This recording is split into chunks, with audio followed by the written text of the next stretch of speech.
DElEd कैरामालेसन science का जानेंगे। DElEd परीक्षा में जो उपयोगी प्रश्न है। पहला कह रहा है नेफ्थलीन का मुख्य स्रोत है, किससे प्राप्त होता है नेफ्थलीन?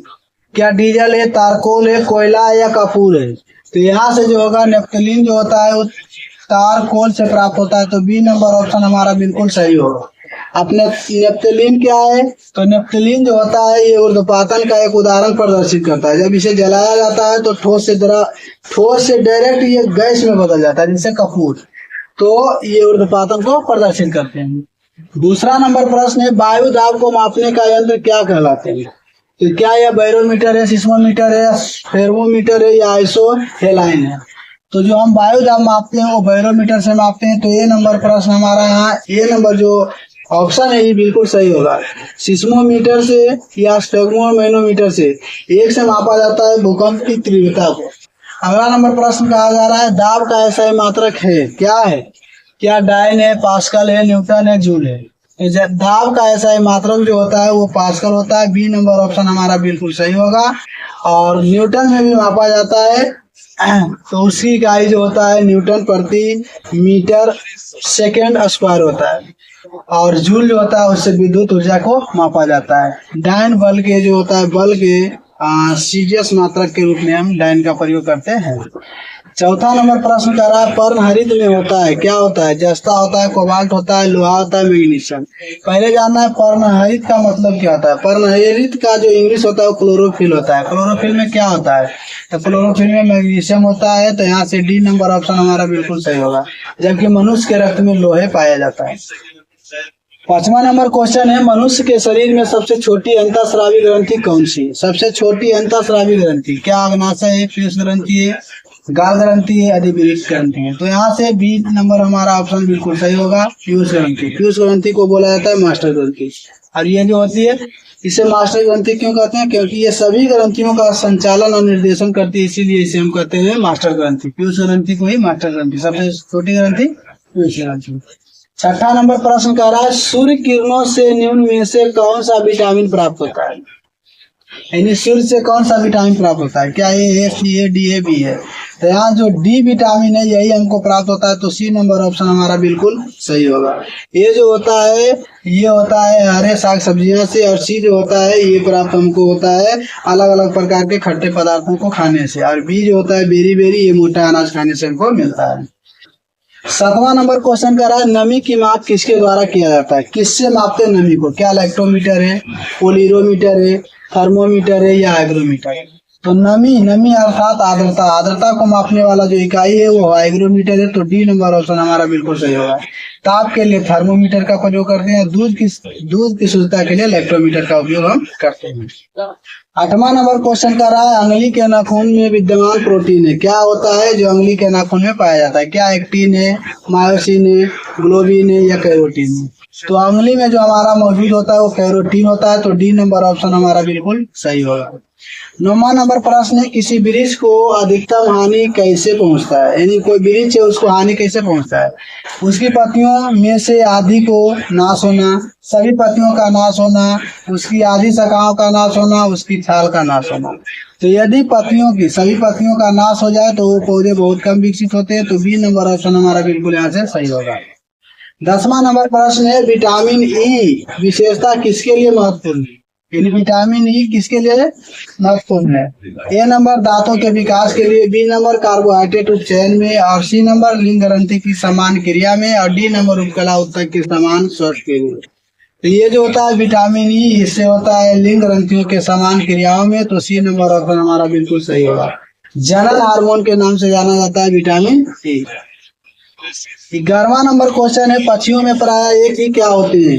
मतलब पक्षी में एक ही क्या होते हैं? एक मात्र गुर्दा होता है, फेफड़ा होता है, वृक्क होता है, अंडाशय होता है। जो पक्षियों में प्राय एक ही होते हैं वो अंडाशय होते हैं। तो डी नंबर ऑप्शन हमारा बिल्कुल सही होगा। 12वां नंबर क्वेश्चन है एप्सम लवण का प्रयोग कहाँ होता है? एप्सम लवण का प्रयोग कहाँ होता है? रेचक में होता है, जल की वृद्धि बनाने में होता है, कागज उद्योग में होता है या टूथपेस्ट में होता है? तो एप्सम लवण का प्रयोग जो होता है रेचक में होता है। तो हमारा ये नंबर ऑप्शन बिल्कुल यहाँ से सही होगा। 13वां नंबर क्वेश्चन है किसमें सर्वोच्च विशिष्ट ऊष्मा का मान होता है? सबसे ज्यादा विशिष्ट ऊष्मा का मान होता है? क्या कांच है, तांबा है, शीशा है, जल है? तो ये जो सर्वोच्च विशिष्ट उष्मा है या गुप्त उष्मा जो होता है वो सबसे ज्यादा जल में होता है, तो हमारा डी नंबर ऑप्शन बिल्कुल सही होगा। भाप में जो पाया जाता है उसमें उसे गुप्त उष्मा कहते हैं। 14वां नंबर प्रश्न है, विकृति विज्ञान प्रयोगशाला में प्रयुक्त सूक्ष्मदर्शी कैसे प्रतिबिंब बनाता है? क्या वह आवर्धित आभासी सीधा प्रतिबिंब बनाता है?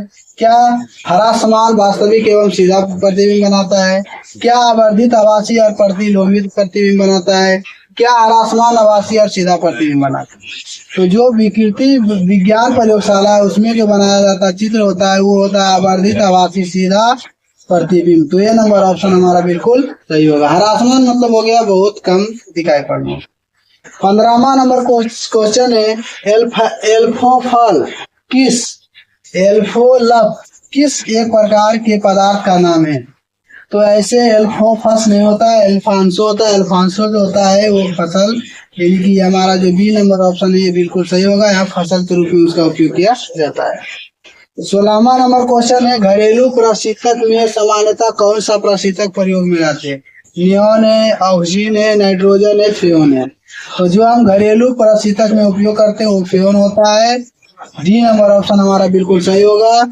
इसका प्रयोग सामान्यतः फ्रिज या एयर कंडीशन या कूलर में किया जाता है।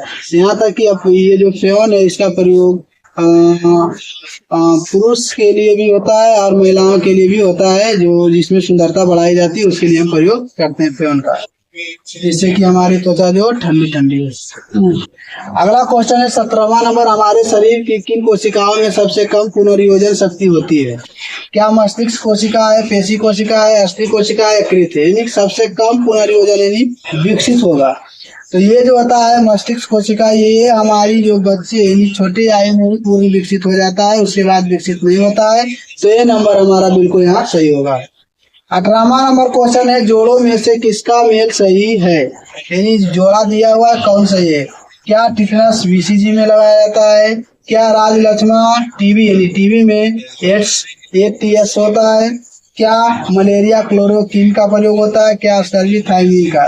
तो ये वैज्ञानिक नाम जो है वो बिल्कुल अलग दिया हुआ है, तो इसे वैज्ञानिक नाम के अनुसार ही गलत हो गया।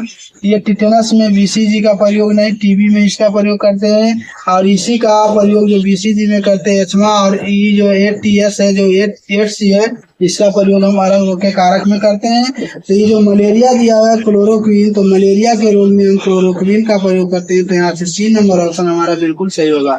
ये दवा के नाम के आधार पर दिया गया है।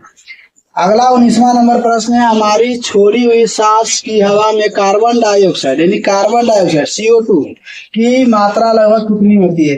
क्या 4%, 8%, 12 या 16? तो हमारा 4% होता है छोड़ी हुई CO2।